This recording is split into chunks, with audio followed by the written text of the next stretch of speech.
تلاوت کی ہوئی آیت نمبر 85 ہے. یہاں سے 10واں رکوع شروع ہو رہا ہے، پارے کا بھی اور سورت کا بھی. گزشتہ یہ بات آپ کے ذہن میں ڈالی گئی تھی کہ مشرکین مکہ یہودیوں کو علم والا سمجھتے تھے اور ان سے کچھ نہ کچھ سوالات حاصل کر کے نبی صلی اللہ علیہ وسلم سے پوچھتے تھے. یہودیوں نے 3 سوال بتائے کہ یہ 3 سوال کا جواب اگر وہ دے دیں یا کم سے کم 2 سوال کا بھی جواب دے دیں تو ان کو نبی تسلیم کر لینا، اور اگر وہ ان میں سے 1 کا جواب یا 2 کا جواب دیں تو پھر ان کی نبوت میں یقین نہیں کرنا. ان میں سے ایک سوال یہ تھا جو گزشتہ آ چکا ہے کہ روح کیا ہے، روح کے بارے میں بتائیے. اور دوسرا سوال یہ تھا کہ وہ بادشاہ جس نے ساری دنیا پہ حکومت کی ہے، دنیا کے اسباب کو استعمال کیا ہے، مشرق و مغرب تک پہنچا ہے، اس بادشاہ کے حوال بتائیے. اور تیسرا سوال یہ تھا کہ ان نوجوانوں کا حال بتائیے جنہوں نے اپنے ایمان کے بچانے کے لیے کسی غار کی پناہ حاصل کیا تھا. نبی صلی اللہ علیہ وسلم پر وحی نازل ہوئی اور آپ نے ان کے جوابات دیے. پہلا سوال آپ کے سامنے یہاں آ رہا ہے آج روح کے تعلق سے. دوسرا سوال سورہ کہف میں آئے گا اصحاب الکہف کے عنوان سے، جو غاروں میں پناہ لینے والے. اور تیسرا اسی میں آئے گا ذی القرنین کے بارے میں، سورہ کہف کے ختم پر پارہ 16 میں وہ بحث آئے گی. تو یہودیوں نے یہ سوال سکھلائے اور مشرکین مکہ نے یہ سوال نبی کے سامنے دوہرا کر کے پوچھا. یہی بات جمہور نے لکھا ہے. ایک مرتبہ اور نبی صلی اللہ علیہ وسلم گزر رہے تھے، کچھ یہودیوں نے کہا کہ ان سے یہ سوال کرو. آپ کے ہاتھ میں چھڑی تھی، آپ نے اس کو ٹیکا لگا کر سر جھکایا. لوگوں نے کہا کہ ہمیں یقین ہو گیا اب وہی آنے والی ہے. چنانچہ وہی آئی اور آپ نے ان آیتوں کو پڑھ کے سنا دیا. یہاں ایک سوال اور آتا ہے کہ روح سے مراد یہاں ہے کیا، کیونکہ پچھلی آیتوں میں تذکرہ کس کا آیا ہے؟ قرآن کا، کہ ہم نے قرآن میں شفا رکھی ہے جسمانی اور روحانی دونوں قسم کی. اور اس کے بعد فوراً آیت نمبر 87 میں پھر قرآن کا ذکر ہے. تو پہلے اور بعد دونوں میں قرآن کا ذکر ہے، تو کیا یہاں روح سے مراد قرآن ہے یا نہیں ہے؟ عام جمہور نے اشکال اٹھایا. اور قرآن کریم کی کئی آیتوں میں اللہ نے روح الامین جبریل کا نام بتایا ہے، جبکہ ان کا اصل نام جبریل ہے. پھر روح الامین کب سے ہوئے؟ جب سے انہوں نے روح یعنی قرآن کو نبی تک پہنچایا. قرآن کا ایک نام روح بھی ہے. سورہ شورا 25واں پارہ آیت نمبر 52 میں اللہ نے قرآن کو روح کہا ہے. وَكَذَلِكَ أَوْحَيْنَا إِلَيْكَ رُوحًا مِّنْ أَمْرِنَا رُوحًا مِّنْ أَمْرِنَا، ہم نے اپنی طرف سے روح نازل کیا. یہ قرآن ہے. اور اس لانے والے فرشتے کو نزل بھی روح الامین کہا کر کے ان کا لقب ہی نام بتا دیا کہ روح الامین ہے. تو جبریل روح الامین ہے اور قرآن روح ہے. اور یہاں روح کا تذکرہ آیا، اوپر بھی قرآن کا ذکر نیچے بھی قرآن کا ذکر. تو کیا اس سے مراد قرآن ہے؟ یہ سوال کیا. قرآن کریم روح ہے، اس سے مراد قرآن ہے، یہ سوال اٹھایا. لیکن جمہور کہتے ہیں قرآن کا نام روح ضرور ہے، جبریل کا نام روح الامین، قرآن لانے کی بنا پر روح الامین ضرور پڑ گیا. لیکن یہاں جو سوال یہودیوں نے کیا ہے وہ اس روح سے متعلق کیا ہے جو عام انسان کے سمجھ میں نہیں آئے گا. اگر اس قرآن سے متعلق سوال ہوتا تو یہ تو قرآن ہمارے لیے پیش ہی کیا گیا ہے کہ ہم سمجھیں اور عمل کریں. یہ انداز نہ ہوتا کہ تمہیں تو علم بہت کم دیا گیا ہے، تم روح کیا سمجھ سکو گے، ایسا نہیں کہا جاتا. اس سے اخذ کیا ہے جمہور مفسرین نے، تمام کی رائے یہ ہے کہ یہاں روح سے مراد وہ روح ہے جس سے انسان زندہ رہتا ہے. یا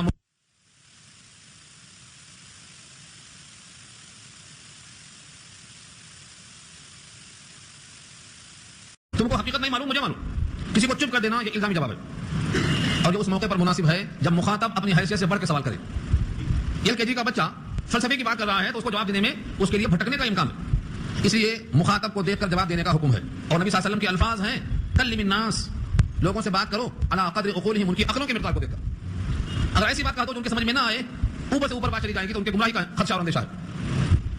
اسی واسطے بہترین استاد وہ ثابت ہوتا ہے جو مخاطب کے ذہن اور دماغ اور اس کی قوت فکر کو سامنے رکھ کر بات کرتا ہے. اسی لیے اللہ تعالیٰ نے یہاں پر روح کا جواب حقیقی نہیں دیا کہ روح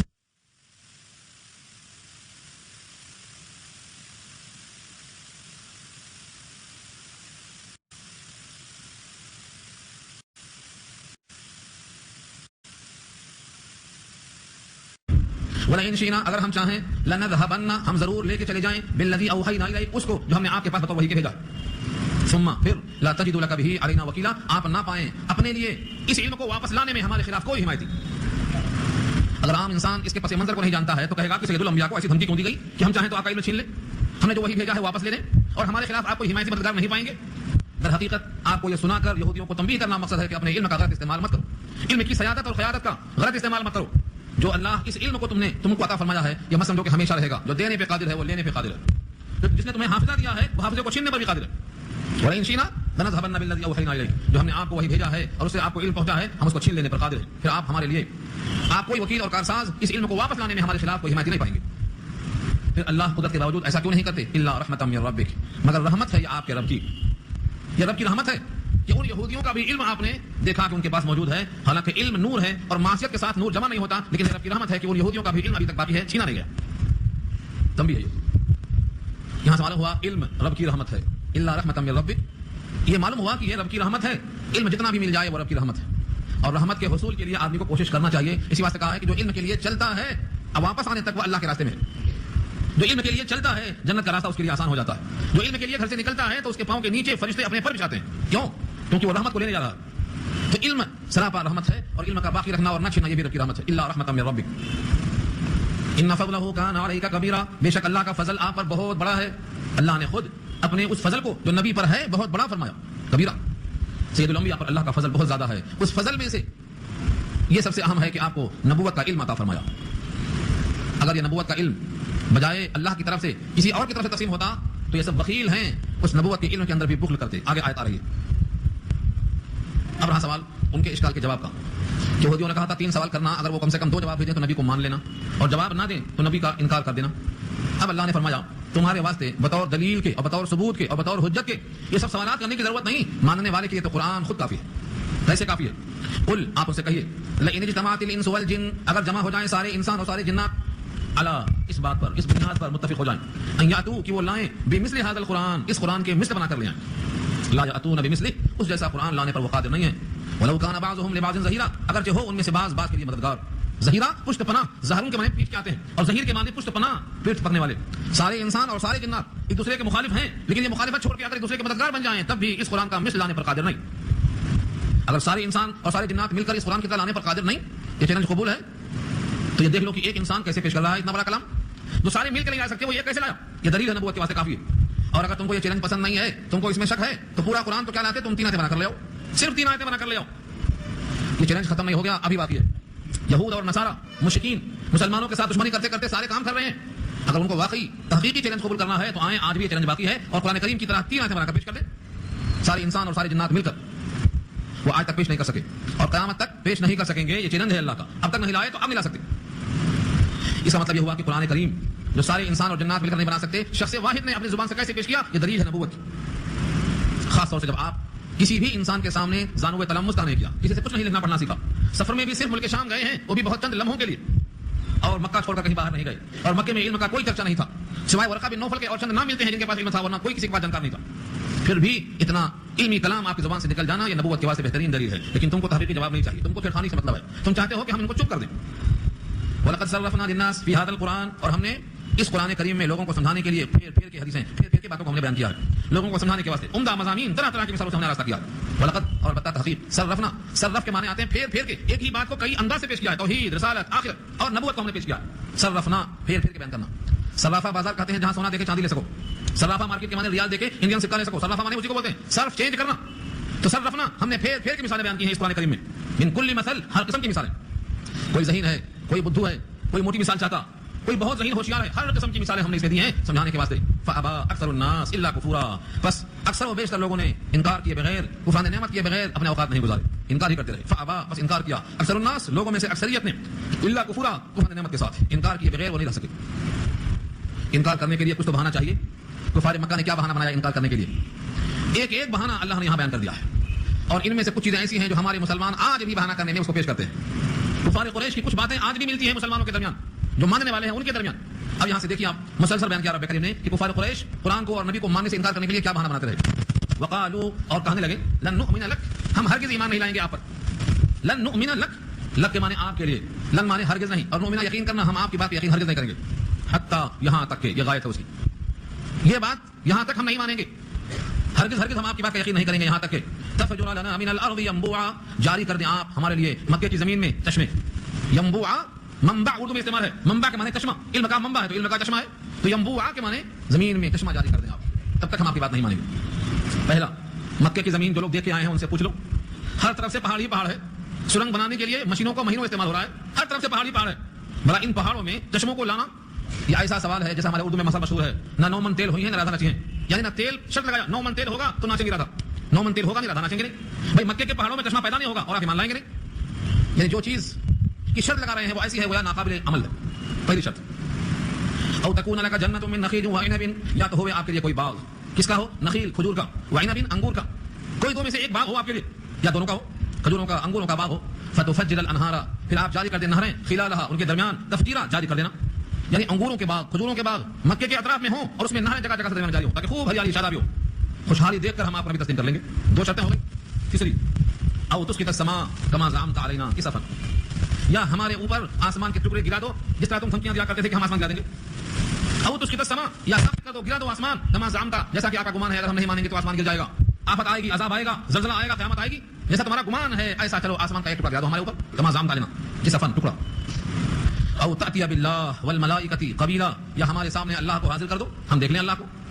قبیلہ ہمارے سامنے, آمنے اور سامنے, دو بدو, اللہ کو, والملائکہ اور فرشتوں کو, ہمارے سامنے اللہ کو اور فرشتوں کو ایسا حاضر کر دو کہ ہم سامنے دیکھ لیں. یہ بھی ہونے والی بات نہیں. فرشتوں کو دیکھنے کی تمہیں طاقت کہاں؟ اللہ کے تجلی کو دیکھ کر بے ہوش ہو گئے موسیٰ, تو تم اللہ کو دیکھنے کی طاقت کہاں سے لاؤ گے؟ یہ سب ان کو معلوم تھا, یہودیوں کی تاریخ میں موجود تھا کہ موسیٰ بے ہوش ہو گئے تھے, لیکن یہ مقصد یہ ہے کہ ایسی باتیں کرو جو قابل عمل ہونا. اور ایک شرط لگایا, او یکون لک بیت من زخرف, زخرف مانے گولڈن, سونا, او یکون لک بیت, یا ہوئے آپ کے لیے ایک گھر سونے کا. سونے کا گھر دنیا میں آج تک کسی کا ہوا ہے؟ تاریخ میں کوئی گزرا ہے؟ نہیں. وہی ہے, ایسی شرط لگاؤ کہ جو ہو نہ سکے. آپ کے لیے ہوئے سونے کا ایک گھر. او یکون لک بیت من زخرف او ترقى في السماء, یا آپ آسمان میں چڑھ جائیں اور ہم دیکھیں کہ آپ آسمان میں جا کر ہمارے واسطے کتاب لے کے آئیں. او ترقى في السماء, یا آسمان میں آپ چڑھ جائیں اور صرف چڑھ جانے سے ہم آپ کو نہیں مانیں گے نبی. ولن نؤمن لرقيك, رقیہ کا ترجمہ ہے آپ کے چڑھ جانے سے, لن نؤمن, ہم مان نہیں لیں گے. صرف چڑھ جانا کافی نہیں ہے بلکہ چڑھ جانے کے بعد حتى تنزل علينا كتابا, ہم پر آپ کتاب لے کے آئیں, اور وہ کتاب بھی ایسی ہو نقرؤ, کہ اس کتاب کو ہم کھول کے پڑھ لیں جس میں لکھا ہو کہ نبی ہیں. کتنی شرطیں لگا, اس میں سے بتائیے کون سی شرط ہے دنیا والوں کے سامنے جو کوئی انسان ایسا کر سکتا ہے؟ کون سا انسان کر سکتا ہے؟ پھر دہراتا ہوں میں, آپ مکے کی زمین میں چشمہ جاری کر دیں, آپ کے واسطے انگوروں کے کھجوروں کے باغات ہوں, ان کے درمیان نہریں جاری ہوں, یا آسمان کا کوئی ٹکڑا ہم پر گرا دیں, یا اللہ کو فرشتوں کو ہمارے سامنے حاضر کر دیں, یا آپ کے واسطے کوئی سونے کا بہترین گھر ہو, یا آپ آسمان میں چڑھ جائیں اور چڑھ کر وہاں سے کتاب ہمارے واسطے لائیں جس کو ہم پڑھ لیں, اس میں لکھا ہو کہ نبی ہے. ان تمام سوالوں کے جواب میں کتنا غصہ آنا چاہیے. آج ہے کوئی برداشت کرنے والا؟ پورے قرآن کریم میں جتنے انبیاء سے سوالات کیے گئے ہیں, دل جلانے والے, تکلیف دینے والے, اذیت پہنچانے والے, لیکن کسی جواب میں کسی نبی نے جواب میں شدت نہیں اختیار کی بلکہ بڑے تحمل کے ساتھ مدبرانہ جواب دیا. داعی کے لیے سب سے پہلی شرط یہی ہے کہ اس کو تحمل اور ضبط اتنا ہو کہ اسے غصہ نہ آئے. اتنی تمام باتوں کو سن کر ہم میں سے کون ہے جو کہے گا میاں تم سے ہم بات کریں گے؟ کہے گا پاگل ہے تم, تو دیوانے ہے تم. آج کوئی بھی مولوی اور کوئی بھی عالم اور کوئی بھی داعی اتنی باتوں کو سن کر کیا بات کرے گا اسے؟ لیکن نبیوں کا تحمل اللہ کی طرف سے خصوصی عطا ہے. وہ ان تمام باتوں کو سن کر اللہ کے جواب کو دہراتے ہیں اور بس, کوئی گلا شکوا نہیں, کوئی سختی اور شدت نہیں. قل, اے نبی آپ ان تمام باتوں کے جواب میں کہہ دیجئے سبحان ربی, میرا رب پاک ہے. یعنی وہ ہر عیب سے پاک ہے, وہ جو چاہے کر سکتا ہے, وہ معجز ہے, سب کو عاجز کرنے والا ہے, خود عاجز نہیں ہے. سبحان ربی, میرا رب پاک اور صاف ہے, بے عیب ہے, یعنی وہ عاجز نہیں ہے, وہ جو چاہے کر سکتا ہے. لیکن جہاں تک میرا تعلق ہے, هل كنت الا بشرا رسولا, میں نہیں ہوں مگر ایک بشر جو رسول بنا کر بھیجا گیا. هل كنت الا بشرا رسولا, یہ آیت نمبر 93 ہے. اس آیت پر اگر ہمارے مسلمان غور کر لیں تو ان کے دماغ کا خدشہ نکل جائے. کتنا سادہ جواب دلوایا اللہ نے. اے نبی آپ کہہ دیجئے یہ سارے کام میرا رب کر سکتا ہے کیونکہ وہ عاجز نہیں ہے, قادر ہے. لیکن جہاں تک میرا تعلق ہے, هل كنت, میں نہیں ہوں, الا مگر بشرا, انسان, رسولا, جو بھیجا گیا ہوں بحیثیت رسول کی. میں ایک رسول ہوں اور کام رسول کا یہ ہے کہ جو وہاں سے پیغام آئے وہ پہنچا دے. مجھے جو پیغام ملا میں نے پہنچا دیا, اور تمہارے بھیجا مطالبات کو میں پورا کیسے کروں؟ میں تو ایک انسان ہوں, میرا کام ہے پیغام پہنچا دینا. بشرن کی صفت ہے رسولن, ایسا بشر ہوں جو پیغام پہنچانے کے واسطے بھیجا گیا. کفار قریش بشر کو اور نبوت کو دونوں کو ایک ساتھ جمع ہونا محال سمجھتے تھے. نبوت کو بشریت کے خلاف سمجھتے تھے. نبوت بشریت کے ساتھ نہیں جڑتی, ان کا خیال تھا. آج بھی مسلمانوں کا بہت بڑا طبقہ نبی کی بشریت کا انکار کرتا ہے. ان کے بارے میں یہ آیت کیا بولتی ہے؟ ایسی قرآن کریم میں کئی آیتیں ہیں, ایک جگہ پر نہیں. سورہ یونس میں بات ہو چکی ہے, سورہ انبیاء میں آ چکی ہے, یہاں بھی موجود ہے, اور ابھی کلام جاری ہے. بشریت پر کلام ابھی جاری ہے رب کریم کی طرف سے کہ میں تو ایک بشر ہوں اور یہ سارے کام رب کے ہیں. میرا رب تو عاجز نہیں ہے, مگر نبی کے ذمہ مطالبات کی تکمیل نہیں ہے. نبی کے ذمہ پیغام پہنچانا ہے. تم مانتے ہیں تمہارے حق میں بشیر ہوں, نہیں مانتے تمہارے حق میں نذیر ہوں. بشریت نبوت کے منافی نہیں ہے.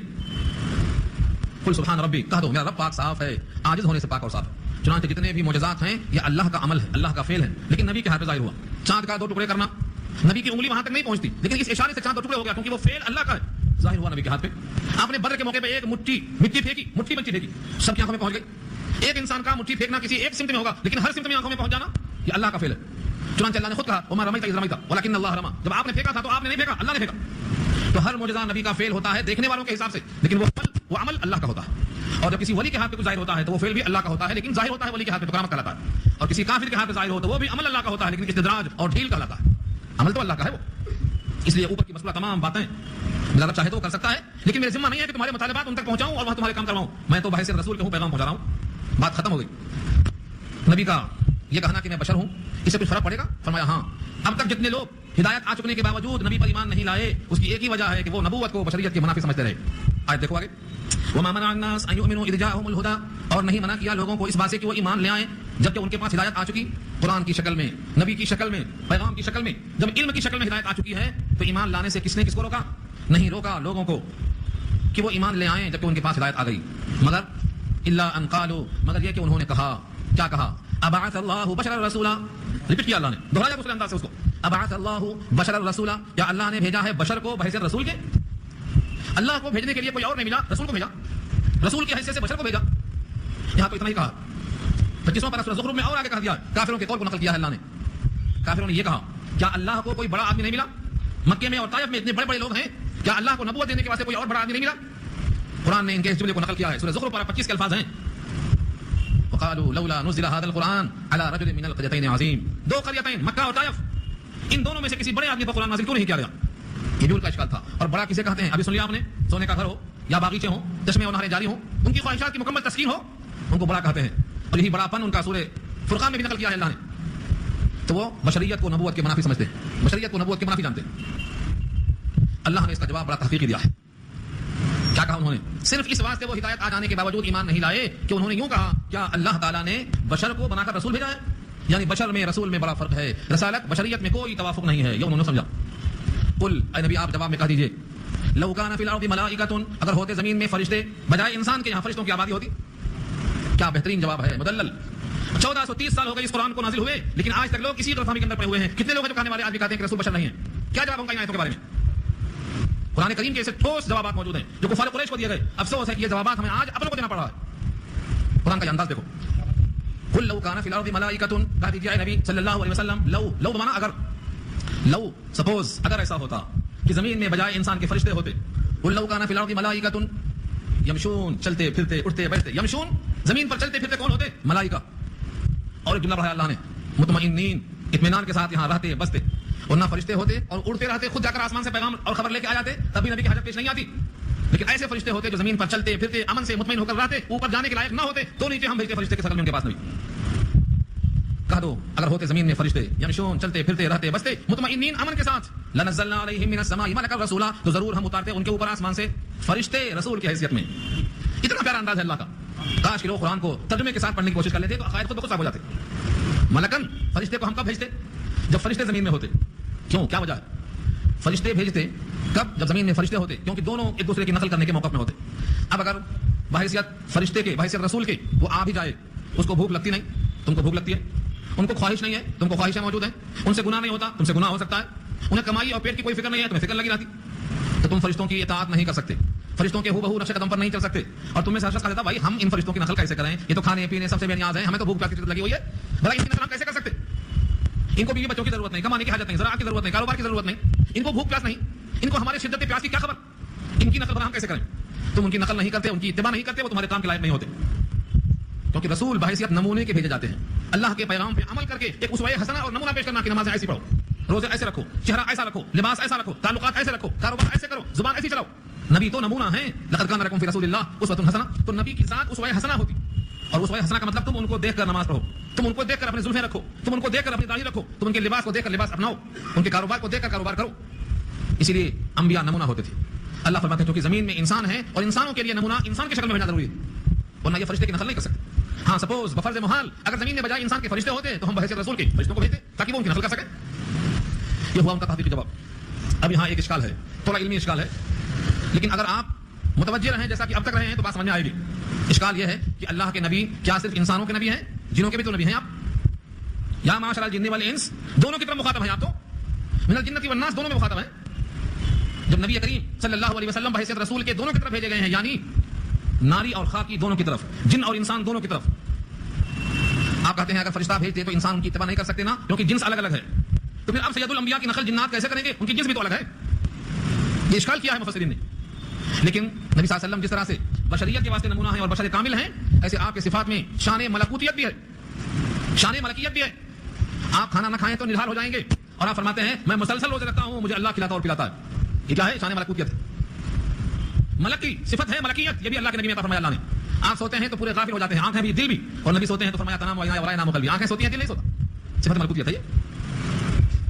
دنیا کا انسان بہت سے ایسے کام کرتا ہے جو مجبور ہے، حالت اضطرار میں اسے کرنا پڑتا ہے. اللہ نے اپنے نبی کو شان ملکوتیت عطا فرمائی ہے. اس لیے آپ جناتوں کے بھی نبی ہیں اور انسانوں کے بھی نبی ہیں، دونوں کے انسان. جس طرح اللہ سے قریب ہو کر اللہ سے لیتے ہیں وہاں صفت ملکوتیت کی ضرورت ہے، ایسے ہی نیچے وضو نزول فرما کر بندوں سے مناجات کرتے ہیں اور بندوں کو عطا فرماتے ہیں. نبی صلی اللہ علیہ وسلم صحابہ میں گھل مل جاتے، ان کے قریب بیٹھتے اور ان کے ساتھ آپ کو بھی بیٹھنے کی تلقین فرماتے تھے کہ تم غربا کے ساتھ رہو، اور دعا کرتے تھے واحشرنی فی زمرۃ المساکین، مجھے مسکینوں میں کھڑا کرنا قیامت میں. تو نبی صلی اللہ علیہ وسلم کو نزول کی کیفیت دی جاتی تو بندوں سے گھل مل کر ان کو عطا فرماتے، اور صعود کی کیفیت دی جاتی تو اللہ سے قریب ہو کر ان سے حاصل کرتے. ورنہ وحی الہی کی شدت کو کوئی انسان برداشت نہیں کر سکتا. آسمان پہاڑ زمین سب نے انکار کیا لیکن قلب مصطفیٰ نے قبول کیا. یہ وزن یہ ہیبت چیز قرآن نے خود کہا یہ قولاً ثقیلا، بھاری بھرکم بوجھ ہے. کیسے اخذ کیا؟ اللہ نے نبی کے اندر بشریت کے باوجود صفت ملکوتیت ایسی عطا فرمائی ہے کہ وہ اللہ سے لینے کی بھی قابل ہے، بندوں کو دینے کی بھی قابل ہے. تو یہاں جواب دیا ہے اللہ نے کہ اگر زمین پر فرشتے ہوتے، اگر زمین پر انسان نہ ہوتے تو ہم نبی بحیثیت رسول کے فرشتوں کو بھیج سکتے تھے. لیکن اگر فرض کرو ہم ایک رسول فرشتوں میں سے بھیج بھی دیں، یہاں یہ جملہ سورہ انعام میں گزر چکا ہے، بفرض محال تمہاری خواہش پوری کرنے کے لیے ہم فرشتہ بھیج دیں تو دو حال سے خالی نہیں، یا تو وہ فرشتہ مرد کی شکل میں آئے گا تو تم پھر وہی کہو گے کہ میاں یہ تو مرد ہے ہماری طرح، یہ تو رسول ہے ہماری طرح، وہی اشکال باقی رہے گا. اور اگر وہ فرشتہ بشکل مرد آنے کے بجائے اپنی اصلی شکل میں آیا تو تم کیا دیکھو گے؟ تمہاری بینائی ان کو دیکھنے کے قابل نہیں رکھا میں نے. ولو جعلناہ ملکا، اگر ہم بفرض محال رسولوں کو ملک بنا کر بھیج دیتے لبسنا علیہم ما یلبسون، تو تم پر معاملہ مشتبہ ہو جاتا. انسان بن کے آتا تو انسان سمجھتے، اور فرشتہ بن کے آتا تو تم اس کی نقل نہیں کر سکتے. یہ سورہ انعام میں بحث ہو چکی ہے، تفصیل وہاں سن لی جائے. اس آیت سے ہمیں یہ بات معلوم ہوئی اللہ نے سارے نبیوں کو انسانوں اور بشر میں سے بھیجا ہے کیونکہ زمین پر ہمیشہ انسان آباد رہے. اگر انسان نہ ہوتے فرشتے ہوتے تو فرشتے آتے. زمین پر ہمیشہ انسان بسے، لہٰذا اللہ نے رسولوں کو انسانوں کی شکل میں ہی بھیجا اور ان میں یہ قوت عطا فرمائی کہ وہ انسانوں کے بھی رسول ہیں اور جنوں کے بھی رسول ہیں. انکار کی وجہ کیا ہے؟ پھر عام مسلمان نبی کے بشر ہونے کا انکار کیوں کرتا ہے؟ کچھ سوچا کبھی آپ نے؟ اتنی آیتوں کے باوجود کیوں انکار کرتا ہے؟ جب کوئی کہتا ہے کہ نبی بشر ہیں تو ان کے دماغ میں آتا ہے کہ بشر تو ہم بھی ہیں اور ہم جھوٹ بولتے ہیں تو بشر جھوٹ بولتا ہوگا. ہم غیبت کرتے ہیں، ہم بشر ہیں تو غیبت کرنا بشر کی خاصیت ہو گئی. غرض ہے کہ ہمیں اپنے اپنے گناہ یاد آتے اور ہم سمجھتے ہیں کہ بشر میں یہ تمام شر ہیں، لہٰذا نبی بشر کیسے ہو سکتا ہے؟ اپنی اپنی خرابیاں نظر آتی ہیں، اس واسطے ہم نبی کی بشریت کا انکار کرتے ہیں. سچ یہ ہے کہ سارے بشر معصوم نہیں ہوتے، گناہ ان سے ہوتا ہے، لیکن نبی معصوم ہوتے ہیں اور اللہ نے ان کو بشریت کے باوجود ایسا معصوم بنایا ہے کہ ان سے غلطی کا امکان نہیں ہے. نگرانی اللہ کی ہوتی ہے، پیشگی اطلاع دی جاتی ہے. نبی بیٹھے ہوئے ہیں انتظار میں خیبر والوں کے کہ وہ ابھی مال جمع کر کے لائیں گے دیت دینے کے لیے. اوپر سے پلان بنا کے چٹنی کر دو، پتھر ڈال دو اوپر سے. ابھی وہ پتھر کا پلان بنا ہی تھا، پتھر کو وہ لوگ ہاتھ نہیں لگائے تھے، صرف پلان بنا. جبریل نے آ کر کہا اے نبی یہاں سے اٹھیے، یہ لوگ پتھر ڈالنے والے ہیں. یہ نگرانی ہوتی ہے انبیاء کی.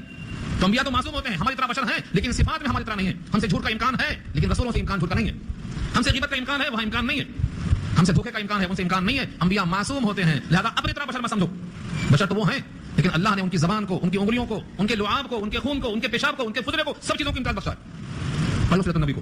آپ نے اشارہ کیا چاند کے ٹکڑے ہو گئے، آپ سے ہوں گے. آپ نے لعاب دہن ٹپکایا، علی کی آنکھیں ٹھیک ہو گئی جب آپ سے ہوں گی.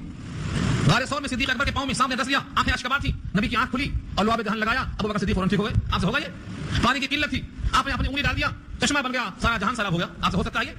300 معجزات لکھا ہے علامہ سیوطی نے الخصائص الکبریٰ میں.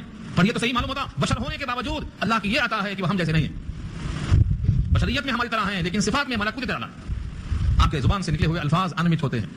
عبداللہ بن اتیق کا پاؤں ٹوٹ گیا تھا، نبی صلی اللہ علیہ وسلم نے ہاتھ پھیرا، فوراً ٹھیک ہو گیا. کسی کا پاؤں ٹوٹنے کے بعد ٹھیک ہوتا ہے؟ ایک دو معجزات نہیں ہے، 300 کتنے بیان کریں گے ہم؟ تو بشریت کے باوجود اللہ نے ان کو شان ملکوتیت بھی دے رکھا تھا، لیکن اس سے ان کی بشریت کا انکار کرنا ان آیتوں کے انکار کے برابر ہے، اور ایک آیت کا انکار بھی کفر. قرآن کریم کی ان آیتوں میں غور کرنا چاہیے. اب کوئی مانتا ہے یا نہیں مانتا ہے، اللہ نے کہلوایا ہے، نبی آپ ان سے کہہ دو، قل کہہ دیجیے اعلان کے ساتھ، کفا باللہ، کافی ہے اللہ، شہیدن بطور گواہ کے، بینی و بینکم، میرے تمہارے درمیان. کوئی مانتا ہے یا نہیں مانتا ہے، اللہ بحیثیت گواہ کے میرے تمہارے بیچ میں کافی ہے. انہ کان بعبادہ خبیرا بصیرا، بے شک وہ اپنے بندوں سے باخبر ہے اور بندوں کو دیکھ رہا ہے. بندوں کی بندگی بھی دیکھ رہا ہے اور بندوں کی شرنگیزی بھی دیکھ رہا ہے، بندوں کے ساتھ باخبر ہے وہ. ومن يهد الله فهو المهتد ومن يضلل فلن تجد لهم اولياء من دونه ونحشرهم يوم القيامه على وجوههم عميا وبكما وصما مأواهم جهنم كلما خبت زدناهم سعيرا. اس آیت میں نتیجہ پیش کیا، جو ہدایت اللہ دیتے ہیں، جس بندے کو اللہ ہدایت دیتے ہیں وہی بندہ ہدایت یافتہ ہے. ہدایت کہیں خریدنے سے نہیں ملتی، کسی بازار میں خریدنے سے نہیں ملتی. من يهد الله، جس کو اللہ ہدایت دے دیں، جس کو اللہ راستے پر لے آئیں، فهو المهتد، وہ ہدایت یافتہ ہے. اور اللہ کسی بندے کو ہدایت دیتے ہیں تو اس کتاب کے ذریعے دیتے ہیں اور صاحب کتاب کے ذریعے دیتے ہیں. اس لیے کہا ہے فذکر بالقرآن، نصیحت کرو تو قرآن سے کرو، یہ ذریعہ ہدایت ہے. ان هذا القرآن یہدی، یہ قرآن رہنمائی کرتا ہے. اسی لیے 40 سال تک مکے میں ہونے کے باوجود، گمراہیوں کو سامنے دیکھنے کے باوجود قرآن نہیں آیا تھا، تو آپ نے یہ کام نہیں شروع کیا تھا. تو جس کو اللہ ہدایت دے دیں وہ ہدایت یافتہ ہے، ومن یضلل، اور جسے گمراہ کر دے فلن تجد لهم، تو آپ نہیں پائیں گے ان کے لیے اولیاء من دونہ، کوئی مددگار اللہ کے مقابلے میں۔ ابراہیم کے والد، رشتے میں والد ہیں ابراہیم کے، اور ابراہیم اللہ کے خلیل ہیں، اللہ نے ہدایت نہیں دی تو خلیل نے ایمان دینا چاہا بھی تو نہیں دے سکے۔ نوح اور لوط دونوں پیغمبر ہیں، بیویاں ایمان نہیں لائیں تو نبی کی نبوت نے ان کو ایمان نہیں دیا۔ نوح کا بیٹا ایمان نہیں لایا، نوح طلب کر اللہ سے دعا کرتے رہے مگر ایمان عطا نہیں کر سکتے۔ ابو طالب نبی کے خیر خواہ رہے لیکن مچل گئے کہ چچا کان میں کلمہ پڑھ لو، انہوں نے کہا نہیں میں آگ پسند کرتا ہوں، آگ پسند نہیں کرتا۔ اخترت النار علی النار کا انکار کر دیا، نبی نے ان کو ایمان عطا نہیں کیا۔ کیوں؟ یہ اللہ کے قبضہ قدرت میں ہے، اللہ ارادہ کریں گے دل کھلے گا۔ فمن یرد اللہ ان یهدیہ یشرح صدرہ للاسلام، اسی واسطے ہر نماز میں اور ہر رکعت میں اہدنا کی دعا سکھلائی گئی ہے، ہمیں ہدایت دے دیجیے، صراط مستقیم دے دیجیے، جس راستے پہ چلنے والوں کو انعام ملا ہے، انعام یافتہ لوگوں کی روش میں ڈال دیجیے، یہ دعا کرتے ہیں ہر نماز۔ تو جو بندہ گمراہ ہو جائے، جس کو اللہ گمراہ کر دے، فلن تجد لهم اولیاء من دونہ، آپ ہرگز نہیں پائیں گے ان کے لیے کوئی دوست اور حمایتی اللہ کے مقابل میں۔ ونحشرهم یوم القیامۃ، اور ہم قیامت میں ان کو جمع کریں گے علی وجوہہم، ان کے منہ کے بل، دنیا میں پاؤں کے بل اور آخرت میں منہ کے بل، علی وجوہہم، نحشرهم یوم القیامۃ علی وجوہہم، وجوہ جمع ہے وجہ، ان کی چہروں کے بل۔ صحابہ نے پوچھا اے اللہ کے نبی کیا چہروں کے بل چلا جا سکتا ہے؟ سمجھ میں نہیں آیا، چہروں کے بل کیسے چلا جائے گا؟ اللہ کے نبی نے فرمایا جو اللہ پیروں پر چلا سکتا ہے وہ چہروں پر چلا سکتا ہے، جو پیروں پر چلا سکتا ہے وہ چہروں پر چلا سکتا ہے۔ کیا تم نے دنیا میں دیکھا نہیں کہ بہت سے سانپ پیٹ کے بل چلتے ہیں اور چوپائے 4 پیروں پہ چلتے ہیں اور انسان 2 پیروں پہ چلتے ہیں، اور سانپ کی رفتار تم سے بھی تیز ہے، چوپائے سے بھی تیز ہے۔ اللہ قادر مطلق ہے۔ ہاں اب یہ بتاؤ قیامت میں جو چہروں کے بل چلے گا وہ اچھا ہے یا جو پاؤں کے بل چلے گا وہ اچھا ہے؟ افمن یمشی مکبا علی وجهه اهدى امن یمشی سویا علی صراط مستقیم، کون سی راستے پر؟ سوال کیا قرآن نے؟ افمن یمشی مکبا علی وجهه، جو چلے گا اپنے چہروں کے بل آؤں تھا یہ اچھا ہے، یا جو چلے گا صراط مستقیم پر سیدھے پیروں کے بل وہ اچھا ہے؟ بتاؤ کون سا اچھا ہے؟ اگر خواہش یہ ہے کہ ہم قیامت میں پیروں کے بل چلیں اور چہروں کے بل چلنے کی عافیت اور مصیبت سے ہم بچ جائیں تو کیا کریں گے؟ آپ ہدایت کو قبول کر لیں، کوشش کریں گے اللہ سے ہدایت مانگنے کی، اے اللہ ہمیں ہدایت نصیب فرما اور صراط مستقیم پر چلنا آسان فرما۔ ہر نبی کی یہ دعا تھی، ہر صحابی کی یہ دعا تھی۔ تو فرمایا ہم ان کو قیامت میں اٹھائیں گے ان کے چہروں کے بل 3 حالتوں میں، عمیان و بکمن و سما، 3 صفتیں، 3 راستے ہیں جسم میں کوئی چیز داخل ہونے کے، 3 چیزیں، کان اور آنکھ اور منہ۔ فرمایا اللہ نے کہ ہم تینوں کو بند کر دیں گے کیونکہ تم نے دنیا میں ان تینوں کا صحیح استعمال نہیں کیا، تبھی تو گمراہ رہے تم۔ اگر تمہاری آنکھ کھلی ہوتی تو قرآن کی یہ آیتیں تم نے کھول کے دیکھا ہوتا۔ وہ بکمن، اور تم کو ہم گونگا پیدا کریں گے، اگر تم زبان کھولنے کے لائق تھے تو کسی عالم سے سوال کر لیا ہوتا۔ وہ سما، اور تم کو ہم بہرا پیدا کریں گے، تمہارے سامنے چیخ چیخ کر کہا گیا کہ آؤ قرآن سنو، آؤ قرآن سنو، تم نے اپنے کانوں کو بند رکھا۔ 3 سزا دیا رب کریم نے، قیامت میں چہروں کے بل کھڑا کریں گے اور ان کی آنکھیں اندھی ہوں گی، عمیان کے معنی اندھا، اعما کہتے ہیں اندھے کو، اسی جمع ہے عمیا، اور بکما اب کم سے بنا ہے، بکما کہتے ہیں گونگے کو، اور سما سمن کے معنی بہرا۔ 3 راستوں پہ مہر لگا دیا اللہ نے۔ ماواہم جہنم، ان کا ٹھکانہ جہنم ہے، ہمیشہ جہنم میں رہیں گے۔ اور جہنم کے بارے میں بس سمجھو گھنٹہ 2 گھنٹہ آگ چلے گی پھر بجھ جائے گی، لکڑی کا بہت بڑا سلہ ڈال دیتے ہیں، جلتا جلتا 2 دن میں 3 دن میں 4 دن میں ختم ہو جاتا۔ اب تو پٹرول کا کنواں جلتا ہے وہ بھی بجھ جاتا، پٹرول کا کنواں جلتا ہے وہ بھی بجھ جاتا، تو جہنم بھی شاید کبھی نہ کبھی بجھ جائے گی۔ اللہ نے کہا کلما خبت زدناہم سعیرا، جب جب بجھے گی ہم شعلوں کو بھڑکاتے رہیں گے۔ کلما کا ترجمہ جب جب، 1 بار نہیں، 2 بار نہیں، 3 بار نہیں، کوئی لمٹ نہیں، کلما جب جب، خبت بجھ جائے، جب جب کبھی مات پڑے، زدناہم تو ہم زیادہ کر دیں گے، سعیرا اس کے شعلوں کو۔ انسان سوچتا ہوگا کہ یہ تو بہت بڑا ظلم ہے، ان مجبوروں کو جہنم میں پھینکنا، ہمیشہ کی آگ میں ڈالنا۔ اللہ فرماتے ہیں یہ کوئی ہماری طرف سے ان پہ ظلم نہیں ہے، یہ ان کے عمل کا بدلہ ہے، ذالک جزاؤہم، یہ ان کا بدلہ ہے، ان کی جزا ہے، انہوں نے کمایا ہے اپنے عمل سے، ذالک جزاؤہم، یہ ان کی جزا ہے، بانہم میں جو با ہے یہ با سببیہ کہلاتا ہے، ریزن سنو کیا ہے، بانہم کفروا بآیاتنا، وہیں تو انہوں نے انکار کیا ہماری آیتوں کا، وقالوا، اور کہنے لگے اذا كنا عظاما ورفاتا، کیا جب ہم ہو جائیں گے ہڈیاں اور چورا چورا ریزا ریزا، انا لمبعوثون خلقا جديدا، کیا ہم اٹھائے جائیں گے نئے سرے سے دوبارہ، خلقا جديدا، نئی تخلیق۔ یہ سوال کئی دفعہ آ چکا ہے، اس کا جواب بھی کئی دفعہ آ چکا ہے۔ اب تو تم ہڈیاں ہو، ریزا ریزا ہو، مٹی کا چولہا ہو، کسی بھی شکل میں کچھ تو ہو، تم کو پیدا ہم اس وقت کر چکے ہیں جب تم کچھ بھی نہیں تھے، تم کچھ بھی نہیں تھے، نتھنگ، اس کو ہم پیدا کرنے پر قادر ہیں، تو تم جب ریزا ریزا ہو گئے اس کو ٹھیک کرنے میں کیا مشکل؟ مگر یہاں سوال کا جواب دوسرے انداز سے دیا اللہ نے، اولم یرو، کیا وہ لوگ دیکھتے نہیں جو چولہا چولہا ہونے کو اور مٹی میں کھپ جانے کو اور ہڈیاں کو دوبارہ پیدا کرنے کو حیرت سے تعجب سے دیکھتے ہیں، کیا وہ لوگ دیکھتے نہیں ان اللہ کہ بے شک اللہ نے، الذی خلق السماوات والارض، بے شک اللہ وہ ہے جس نے پیدا کیا آسمانوں کو اور زمین کو، قادر ہے علی ان یخلق مثلہم، کہ وہ پیدا کرے ان جیسے انسانوں کو دوبارہ، جو 7 آسمان اور 7 زمین بنا سکتا ہے، اور ایک آسمان تک سارے انسانوں کی نگاہ بھی نہیں پہنچ سکتی ہے، جب سارے انسانوں کی نگاہ بھی آسمان تک نہیں پہنچ سکتی ہے، وہ ایسا آسمان بنا سکتا ہے، تو ان جیسے انسان بنانا کیا مشکل ہے؟ قادر ہے وہ، بدل اولا قادر ہے وہ اس پر کہ وہ پیدا کر دے ان جیسے انسان کو، صرف پیدا کر دے ہی نہیں، وجعل لهم اجلا، اور بنا دیا ان کے لیے اللہ نے ایک مدت معین، اجل کے معنی مدت معین، اور وہ مدت معین اللہ جانتے ہیں کہ ہم تمہیں دوبارہ کب زندہ کریں گے، تمہیں کب ماریں گے، کہاں ماریں گے، تمہیں مٹی کتنا کھائے گی، اور کس ذرے سے تم کو دوبارہ ہم پیدا کریں گے، سب اللہ کے علم ہے، اور ایسا علم ہے لا ریب فیہ، جس میں کوئی شک کی گنجائش نہیں ہے، وجعل لهم اجلا لا ریب فیہ، اور میعاد کو متعین کر رکھا ہے اللہ نے ان کے واسطے جس میں ذرہ برابر شک کی گنجائش نہیں ہے۔ فأبى الظالمون إلا كفورا. اس پر بھی بے انصاف لوگ بغیر انکار کیے نہیں رہ سکے، اس کا بھی انکار کر رہے ہیں. فأبى انکار کیا کس نے؟ ظلم کرنے والوں نے. إلا كفورا ناشکری کے ساتھ انکار کرتے رہے. آخری آیت ہے، اس میں اللہ نے فرمایا ان سے آپ کہہ دیجئے جو نبی کی نبوت پر شک کرتے ہیں اور یہ کہتے ہیں کہ کسی اور کو دیا ہوتا نبوت، اور یہ کہتے ہیں نبی ہم مانیں گے جب خزانہ آپ کے ساتھ ہو، ان انسانوں سے کہہ دو قل لو انتم تملكون خزائن رحمت ربی، اگر تم مالک ہو جاؤ میری رحمت کے، میرے رب کی رحمت کے خزانوں کے، رب کی رحمت کے خزانوں کے مالک اگر تم ہو جاؤ تو کیا کرو گے؟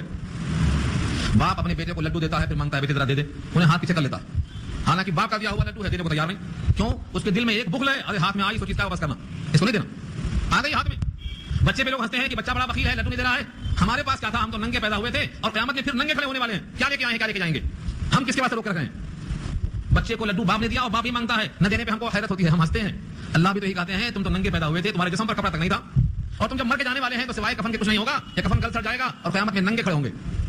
سب ننگے کھڑے ہوں گے، چاہے وہ دنیا کا ذوالقرنین ہو، چاہے وہ سکندر اعظم ہو، چاہے سلیمان ہو، کسی کے جسم پر کپڑا نہیں ہوگا، کسی کے جسم پر. بی بی عائشہ نے کہا بڑا شرم کا منظر ہوگا، سب ننگے ہوں گے.